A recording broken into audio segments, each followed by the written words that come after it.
in the upcoming episode of Margins. I am not one of those who believe that the future looks bleak, but I think we are facing the challenges that indicates a future that looks bright.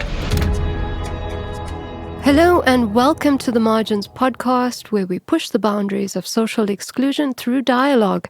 My name is Siobhan Henry, and we are joined behind the scenes by MZ Kaka, who heads up Margins' public education campaign, and his talented production team at the Academy of Sound Engineering, Michael Johnson, Lebogang Sibanyoni, and Pule Serache.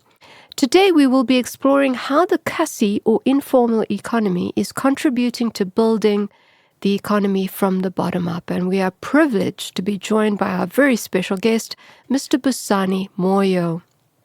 Busani is an independent editor for a range of publications, including the Sunday Times Township Economy magazine, the African Leader magazine, the Sunday Times Public Sector magazine, and the Sunday Times Stokvel magazine. His work has focused on empowering communities and telling stories that matter, particularly in the public sector and township economy spaces. Busani is an accomplished wordsmith with a Master's of Arts in Communication Science, a Bachelor of Arts Honours in Media Studies, and a Diploma in Education. He is currently pursuing a PhD in Communication. Welcome, Busani. Great to have you with us. Thank you very much, Siobhan. I actually didn't realize that my introduction takes so long. I think the part that I like most is about he's currently pursuing a PhD. You know, when somebody says that, people listen to you better. They do, ironically. Yeah. And how is those studies going, Busani? It's going fine.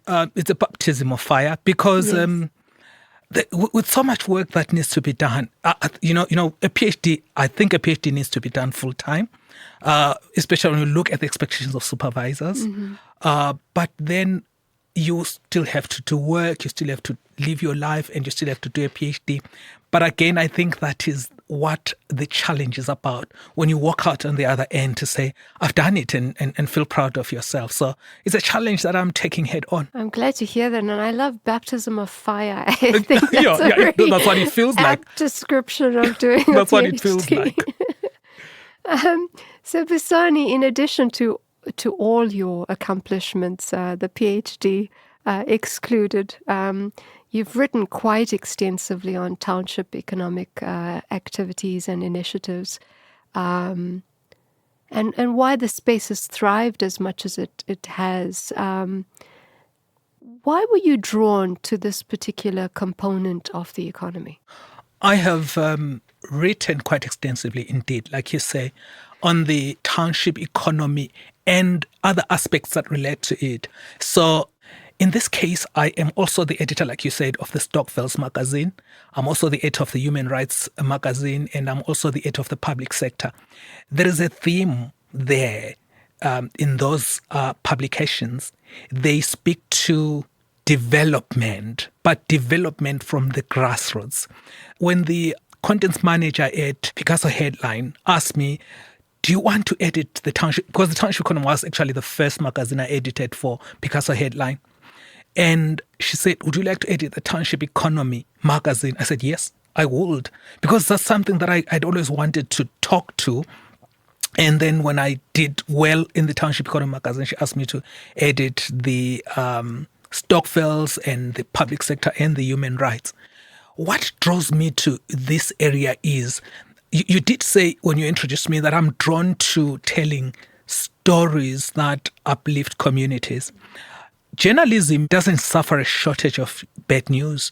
News about wars, news about disease, news about corruption, news about malfunction. If you were to listen to the news, you would think that the world is imploding and should implode tomorrow.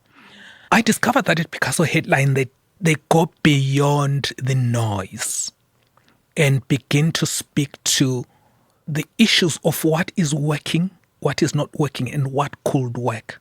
So I was happy to take on the township economy because I was also going to learn, and I was also going to help tell the story of the township economy, which I don't think a lot of people were telling before. So That is what would have drawn me into this kind of space. But also as a communication scholar, I want to, at the end of the day, say if I was educated to this level, how is my education then making a difference, a tangible difference, which is not just in research rooms, by speaking to issues that affect everyday communities. And the township economy holds the potential to move our communities from where they are now in a state of disrepair and where everybody feels as if, South Africa is known as the most unequal society in the world. If we need to move away from, it's not such a beautiful accolade to have, and if we need to move away from that, we need to go back to the ground and to say, what is it that we can do from the ground? And editors like myself help to tell that story. And it does not. People say, but if you're telling the story, why is nothing changing?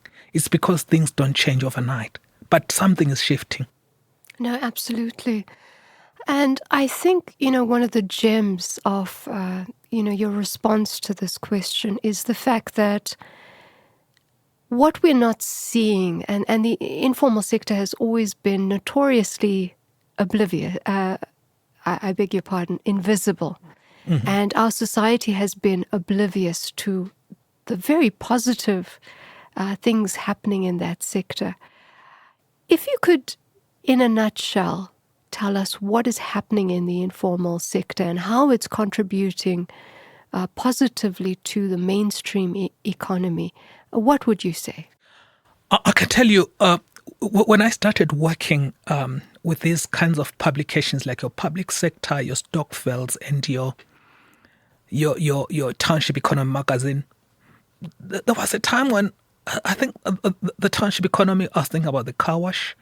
I was thinking about some small chisanyama there and some shabin there and that kind of stuff. When we started working on this, I actually discovered that the township economy is big. It's part of the informal sector.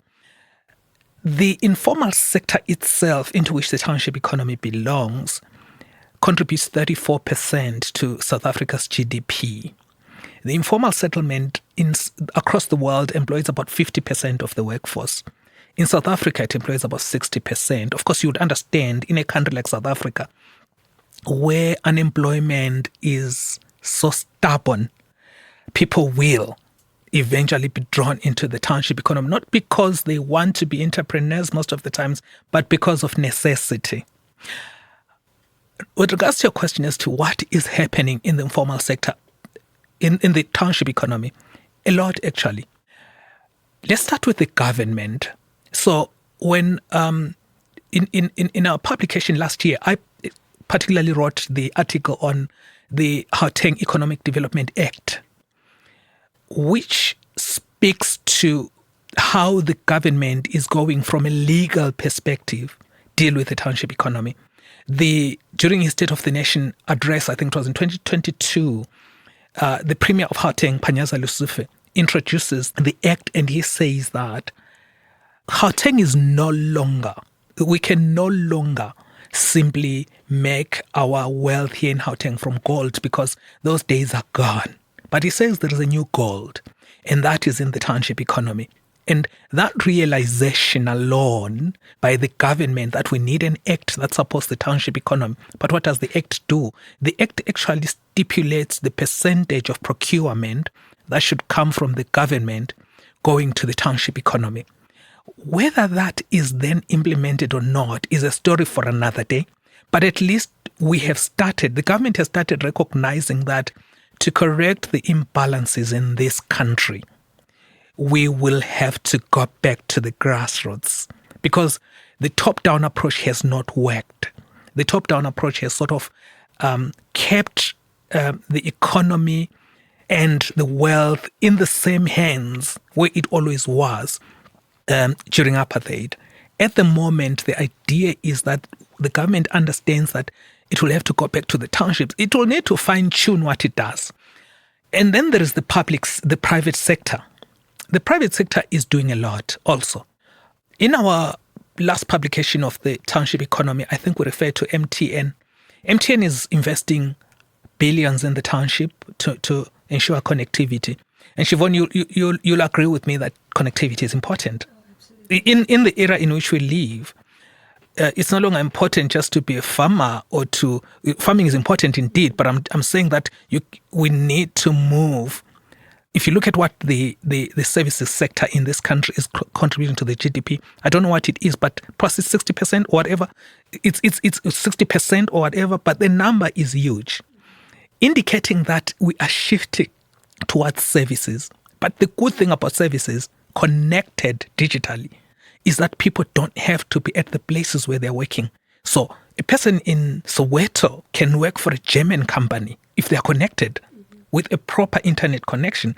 And this is what companies like MTN, I know we've got a story in the last edition of the Township Economy where MTN is investing billions and concentrating on the township to make sure that the townships are connected. I know Tiger Brands has got what they call a route to market initiative, where they are saying, how can we get goods closer to the townships? So because you know distribution centers will be in your places like, I know Pick n Pay used to have one in just outside Greenstone and so on. But Tiger Brands is now saying, how do we come closer to the townships? Even companies like KFC are saying, what do we do in the township that speaks to the township? Even something as simple as understanding the meals that people in the townships eat and then being able to provide them. So there is a lot happening. Even the township itself, you said you're speaking to Bheki Twala just now. Bheki Twala and his organization are doing a lot of work in trying to bring together the players in the township economy.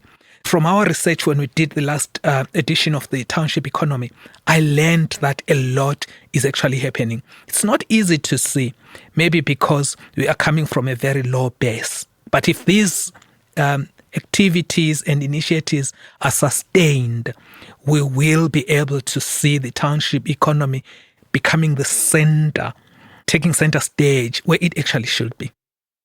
Fantastic. Now, Busani, you raised the fact that South Africa is one of the most unequal countries in the world.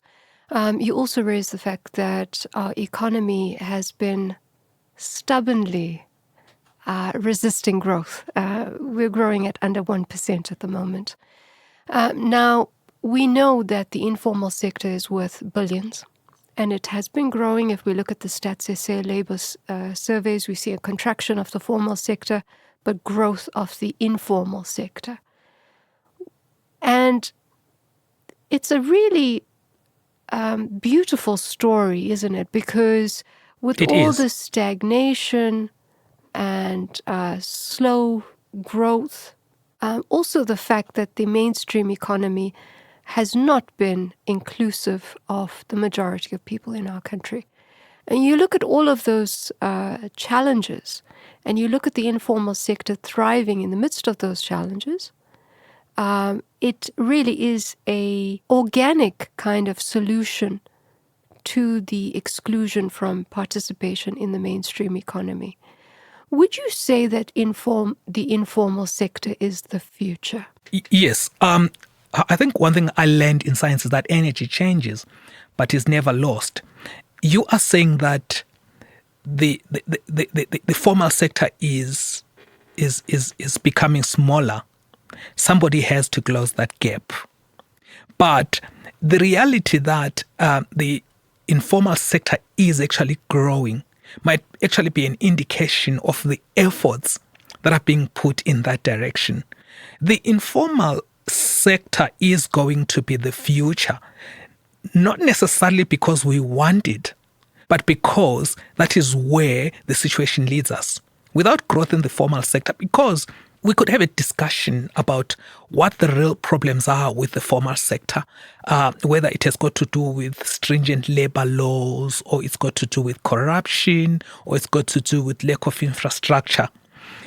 So if the formal sector is unable then to operate within those challenges, drive into Tembisa and you will see what the roads look like.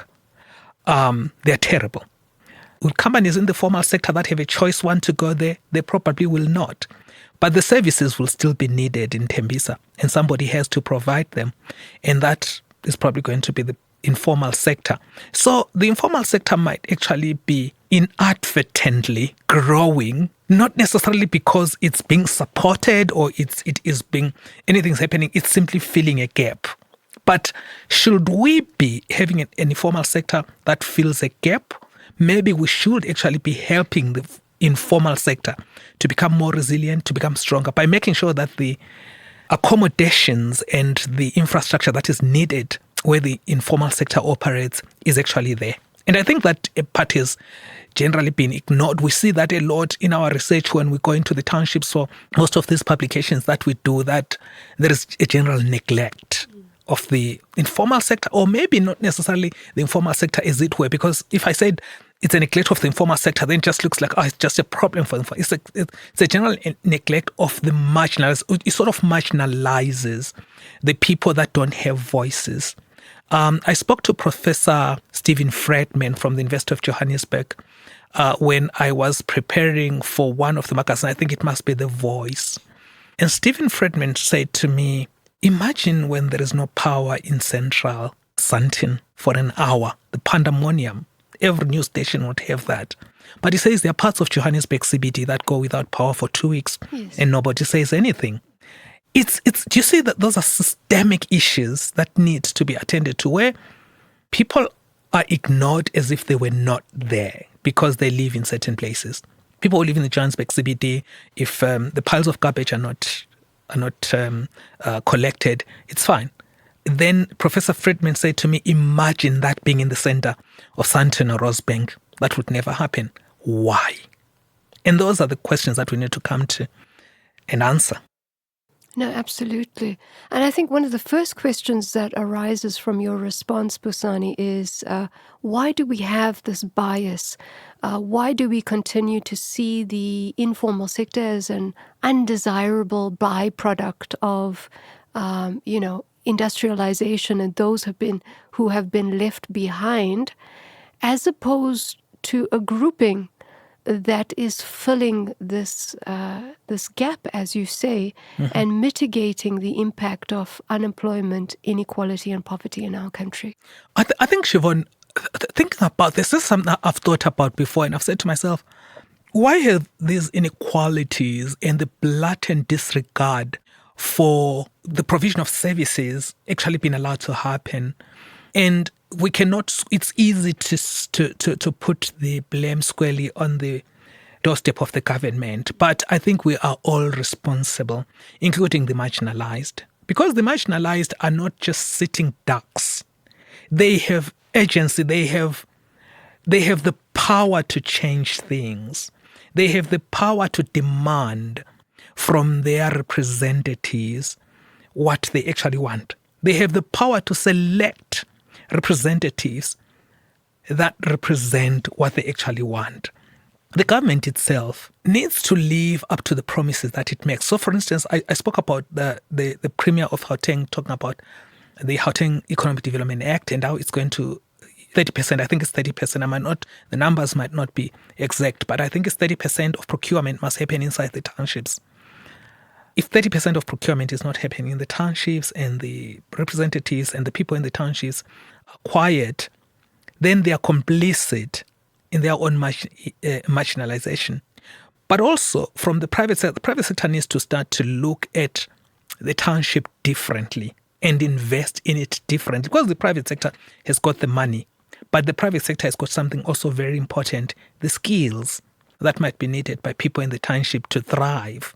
So all of us should begin to introspect and ask ourselves, what is it that we are doing to deal with this challenge? Because, as I said, we're all implicitly contributing to it, whether we're the victims or we are seen as the perpetrators. So all of us have a role, but we need to define that role. And once we've defined that role, we then come together. From our side, maybe as the media, our role is to tell the story. Our role is to say what is happening out there. And so when communities are coming together, when the public sector is coming when the government is coming together, we tell the stories. Maybe we need to get that coordinated better. I don't know. Would you say, Busani, that the marginalized have developed an apathy And that is why they've withdrawn their presence and their voice in terms of engaging with policymakers.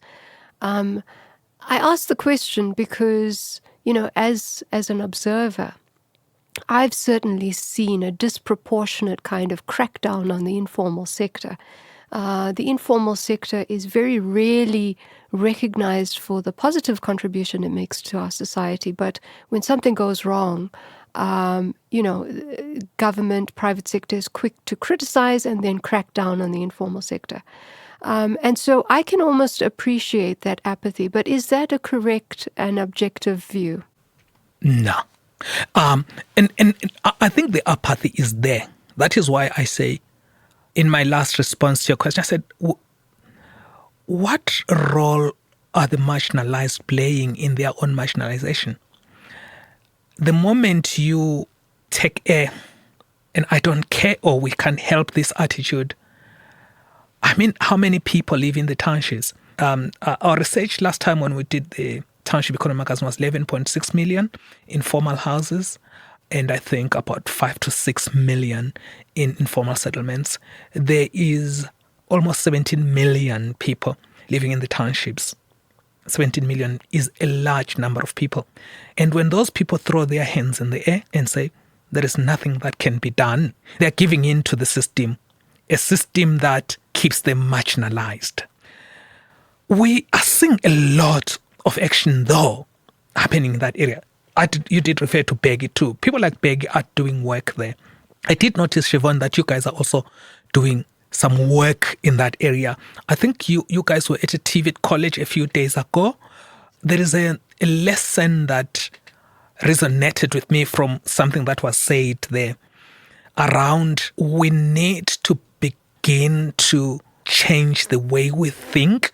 For the marginalized, they need to begin to change the way they think and begin to see that they have value and they have the power to change things. This sounds like a simple thing to understand, that somebody would intuitively understand that they've got the power, but no, they don't. In 2015, I worked with a group of young people from Soweto who had started a business, and I think they were coming up with innovative ideas. They had started a car wash where they drove from one factory to the other in the Chamdo industrial area, where they were washing cars from the company's car parks. And I thought this is a good idea because there are lots of times when I want my car to be washed, but I do not have the time. So if someone could come and wash it while I'm actually at work, I'm hitting two birds with one stone. Those young people also started a mohodu and mala, tripe and intestines pie. That's a good idea. It's not the easiest pie to eat, but something can be done about it. And I thought those ideas were amazing. So what we did, I worked as a director of human resources for a mining company then. And what we did is we put money into training, and we bought training programs from the Leadership Management International. And I used to travel to Soweto for 14 weeks to deliver that course. And part of the message in that course was that, yes, you can. And more young people in the townships need to be told, yes, you can. We need then the voices to tell the young people, yes, you can, are there. But then we need people like you, like what you were doing at the TVET colleges, where you were speaking to the young people and telling them that, yes, you can. We need more companies to come in and offer the funding for facilitators to go and facilitate that kind of a message. Because it is within those messages that we can have a paradigm shift. If you're going to shift something, in my view, it has got to shift from the mind first. Because it's easy to put in the laws, it's easy to throw in the money.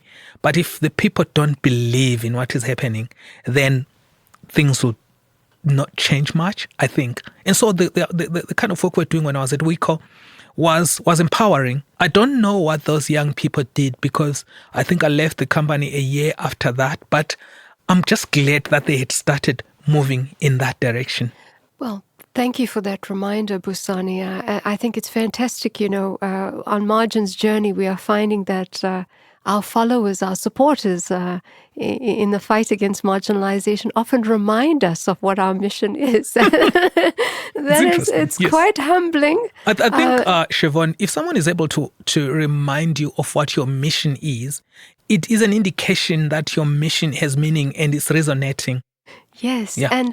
and you reminded us today that, as much as we are advocates for the marginalized, marginalization is a two-way process. So as much as society is marginalizing you, you also marginalize yourself by, as Busani is so rightly pointing out, by excluding yourself from society, by not expressing your voice, by being apathetic. And very, very important, Busani, you raised the fact that our marginalized communities constitute a majority population in our country. What is the main reason that our marginalized people are not mobilizing and coordinating themselves so that they can have a stronger voice, they can have access to greater resources? And what would you say is the main stumbling block to that group of marginalized then interacting with marginalized groups to bring about collective benefits for our society? Using my own personal experience and possibly the research that goes into producing a magazine like the Township Economy and the other magazines that I work with, because then I get the benefit of different people going to do different, as an editor, different people going to do different research in different places and then bringing together. And when I put together the magazine, because I've got to read every story in there and ask questions about it, I get to learn quite a bit. From a personal perspective, I think that we are looking for a paradigm shift. That paradigm shift has got to come from the social institutions, the structure of our social institutions. Is our education system as it stands today serving us? Is it creating the kind of human being that is going to realize they are marginalized? Or is it a kind of education that perpetuates it? So, first of all, we need to start to see, because our children are going to be told who they are in the schools that they go to. How much has our education changed to show people that maybe the days of going to school because you want to get a job are over? Is our education speaking to critical thinking? Is our education preparing us for the future? Okay. When we come there, we realize that I think it's Professor Mamketi Pakeng, the former Vice Chancellor of the University of Cape Town. She writes for us for the latest issue of the Human Rights magazine. I think she says something like, we don't have education inequality. We've got education equality because everybody can get to a school. But the inequality lies in the kind of education you then get. A person getting an education in Soweto, in a high school in Soweto, I keep talking about Soweto, maybe in Tembisa or in Katlehong, and a person getting an education at the St. John's College in Houghton, those people might as well be living in two different planets. Mm-hmm. How do we get a situation where the person who gets an education in Katlehong comes out with the same outcomes as the person who gets an education at the St. John's College? That's where we are going to have to start. The systemic imbalances that permeate our societies. We've got to change our mindsets. Do we need to change the mindsets of the teachers teaching in Tembisa in order for them to begin to see the gravity of the work that they have in creating a society that is inclusive by ensuring that the learners that they produce become people that can bring about change? In the same article that Professor Pakeng writes for us, she talks about the fact that the university is often the place that sort of brings equality. Because when you go to the University of Cape Town, whether you're coming from Tembisa or you're coming from St. John's College, you're going to sit in the same lecture theatre. But then she says there is another issue. The issue lies in, once you get the degree, do you have the connections to get the job? But also, do the universities even have enough space to accommodate all the people that need a place in them? So the inequalities that are in the system need to be dealt with. But like we said, we need to have a shift in our thinking first as the marginalized and the non-marginalized to identify what roles we can play ourselves and then sort of move forward. And this, Siobhan, is why I've always argued that we don't have an understanding of our issues. We don't.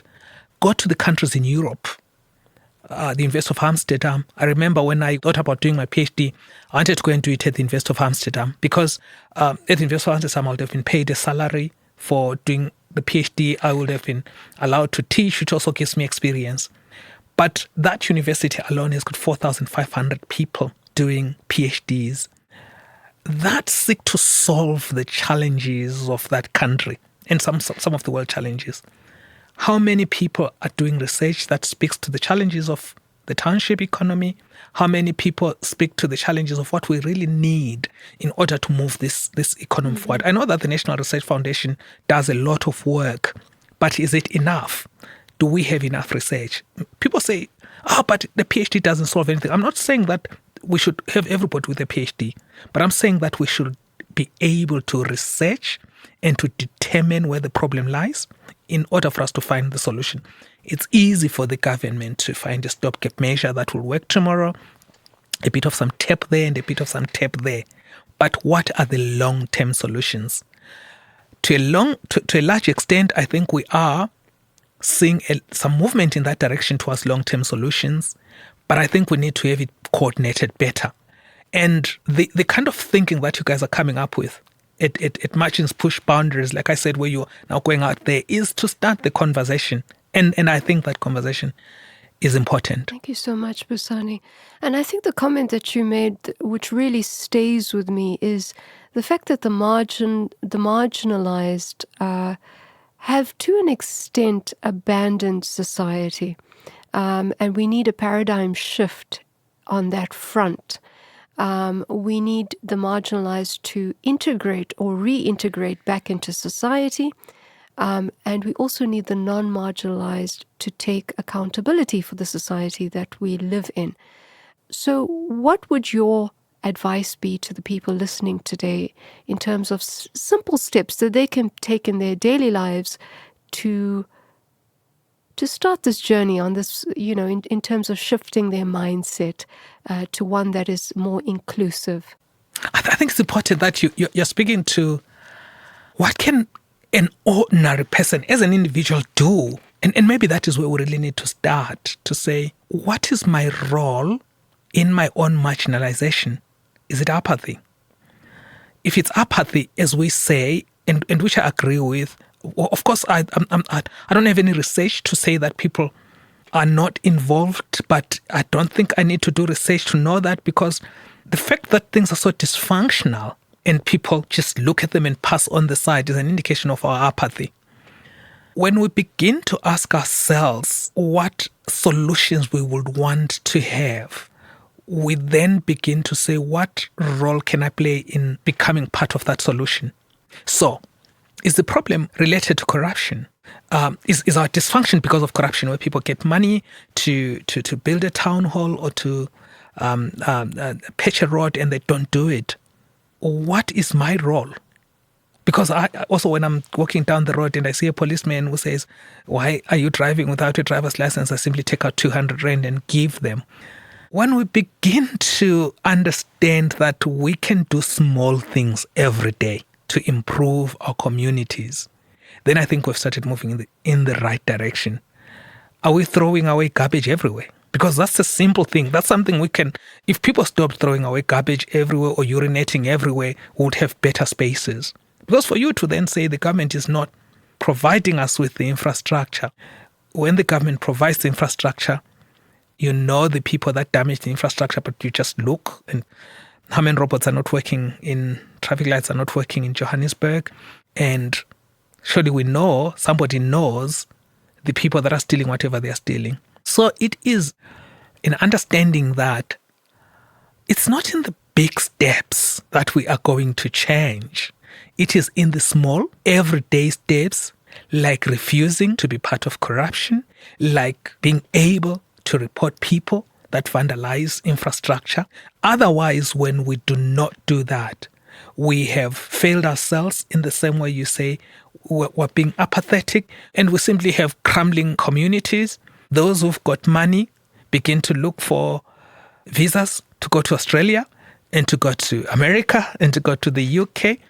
My own younger brother left last year with his children because he thought his children would get a better education in the UK, and they now live in the UK. But is that really a solution? Because a lot of these people that leave eventually come back when they've discovered that, maybe the grass is not always greener. And then when you come back, you still come back to the same situation. So we need to come together, I think, as communities first to say, what is it that we can do? But somebody needs to bring that consciousness to the communication, to the communities, isn't it? Because some people might not even be conscious that they are being apathetic, that they can do something as communities. Fantastic. So our starting point, in summary, is consciousness. I love that, Busani. Would you say part of our problem is also a lack of self-worth? You raised a number of issues in our conversation. You highlighted when there's a electricity cut or there's garbage left on the street in Sandton, those residents are quick to act. They will reach out to their councillors or policy makers, and they'll ensure that a change is effected immediately. However, we in marginalized communities don't do that. In the informal sector, we have kind of been restricting our own growth, haven't we? Because we grow to an extent and then we don't formalize, we don't expand, we don't employ more people. And I'm almost identifying a pattern here, that a lack of self-worth, a lack, a feeling of I don't deserve more or better may be at the core of us not overcoming our own marginalization. Would you agree with that statement? I think I would. I'll tell you why I agree. When I said that I've watched your work where you are going out into the TVET colleges and saying to the people, you can, sort of giving that message that you're part of the solution. You are recognizing, first of all, that the people that don't see themselves as part of the solution are people who are asking themselves, I don't think I can do anything. So when you are saying to the people you can, and like I'm saying, when we went to Soweto to train those young people, we were going to validate the fact that they can. You are speaking to self-worth. Because once people understand that they are important as part of the system, then they are speaking to their own self-worth. So yes, I would certainly agree that the self-worth part comes in that when they're fixing things for people in Sandton, it's okay. And those people are rich. Those people have money. And when they don't fix them for us here in Central Johannesburg, who are we? It's okay. So we'll jump through our own garbage. And when you do that until it's normal and you do not know what is okay. And then you don't complain anymore because that has become normal. The garbage in Job. I mean, when you drive through the Job CBD and you sort of see garbage, you just drive. When you drive in Sandton and you see a pile of garbage, you probably stop and take a picture. So, like I did say, that the marginalized might actually be complacent in their own marginalization. But again, when I say that, we need to look back at what it is that they're doing themselves. It's sometimes marginalized people want to remain marginalized because it keeps them out of the radar. So, for instance, some people doing businesses in the townships, and this is something I've heard when we're doing our research, would rather not be regulated, would rather be ignored by the government, because when you're ignored by the government, you can sell whatever you want. You can bake a 300 grams loaf of bread and call it 700. Nobody will look at you. You can sell your expired stuff. Nobody will talk to you. And so it's okay. If the government doesn't repair the road, if the government doesn't come to their aid, and it also doesn't come to worry them when they do the wrong things, it's okay. This is why also the informal sector is hijacked by criminals who want to sell stuff that should not be sold and so on. And so it's quite a complex kind of setting that needs to be looked at. That is why I think that's why I keep arguing that maybe higher order research skills might be needed. These are the things that people at the National Research Foundation should be sponsoring around what is it that can be done with the township, in the townships and in the informal sector. The informal sector is the answer to this country's problems because it has the potential to employ people closer to their homes. It has the potential to provide people with services and goods that they actually need in the townships. And so it's got the potential to drive the economy. But somebody needs to realize that, and somebody needs to take that seriously. Fantastic. Thank you for that, Busani. Finally, what are your closing thoughts on marginalization, and what can we expect to see from you in the space of fighting social exclusion? I think as long as I remain the editor of some of the important magazines like your Township Economy, Human Rights, and the others, I will continue to ensure that we tell the stories that speak to what is possible, apart from just looking at the challenges. We do recognize the challenges, but I think the challenges have been recognized enough. We need to start to say what is possible, and we need to begin to tell such stories. We need to begin to move in the circles of people like you here at the margins, push boundaries and saying, how can we tell your stories? If I were to do my next iteration of the Human Rights Magazine or my next iteration of the Township Economy, to say, Siobhan, what is happening in your space? And then we begin to coordinate and move forward. How does the future look? From my perspective, the future looks good because there is an understanding and there is an appreciation that something can be done from the grassroots. People like Peggy are doing amazing work. I know also, when I edited the Stockfells supplement now, I actually discovered that Stockfells are no longer just like, let's put some money there and just go and buy groceries at Boxer. I've got a Stockfell with my friends and we just put 500 Rand a month there. And then at the end of the year, we go and buy groceries for 5,500 Rand so I can send it to my mom. And I discovered, no, people are going past that. There is an organization called Stockfella. Yes. Tsepo Moloi, the CEO, is actually writing for us in the latest edition of the Stockfells magazine. I think the magazine is coming out in May. And there's also a lady at the Stockfells Academy. I don't know if you know her. She's written a book, actually a whole book about Stockfells. It's called Stockfells, The Truth About... I can't remember the exact title, but she is also featured in this year's Stockfells publication. This year's Stockfells publication is actually the inaugural issue. The fact that people like Arena and Picasso Headlines are actually putting money and putting their faith in magazines like Township Economy, Stockfella, and so on, is an indication that we're moving in the right direction. So I think we are moving in the right direction because that is where the future lies. The township and the formal economy is going to be our answer at a time when the formal economy is shrinking and is not doing what it's supposed to do, possibly because maybe the formal economy itself was not sustainable in the fact that one person could have 10 billion Rand, $10 billion worth in a country where that 10 billion could fix everything. It is probably not sustainable.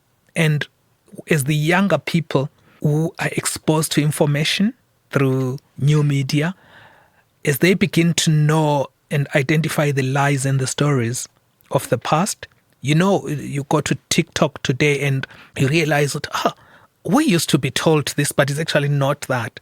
So for instance, if you've seen some people who've been on holiday in China and say, so China is this beautiful.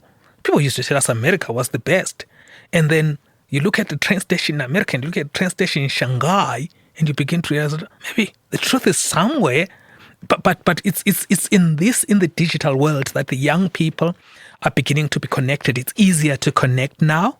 And so I think we should leverage that in the townships and use the proliferation of digitalization to bring together people in the townships, but also to allow people in the townships and in the formal economy to spread their wings, to sell their products outside the township, to sell their services outside the township. So as somebody who's close to these issues through the work I do, editing, I am not despondent. I am not one of those who believe that the future looks bleak. The future has challenges, but I think we are also facing the challenges. I think people like you at the Margins Push Boundaries are facing the challenges. People like Peggy Twala are facing the challenges. People like the Arena through their publications are facing the challenges. And so for me, that indicates a future that looks bright. Fantastic words, Busani, and thank you for conscientizing us today to the bright future that lies ahead for South Africa and for the world. And I think, the sound bites I get from this entire conversation is together we can do so much more. And so we want to create a cohesive and resilient society because, as you so rightly pointed out, individualism, self-maximizing attitude of capitalism has not served us well. It has not created a self-sustaining and sustainable kind of economy for us. And so we need to look beyond. And I think the message today, folks at home that are listening, is that we're going back to our roots. We're going back to our indigenous economies, our stokvels, our Kasi economy. And that is going to be the secret to our success as we go forward. Busani Moyo, it's been an absolute pleasure seeing you again and talking to you. We hope we will have you back on the Margins Push Boundaries podcast, and I look forward to our future interactions. And that's all we have time for today, friends, but thanks so much for listening. Thanks, Busani Moyo, for joining us. And until next time, keep pushing those boundaries of social exclusion. Thanks and goodbye. Margins with Siobhan Henry, pushing boundaries of social exclusion.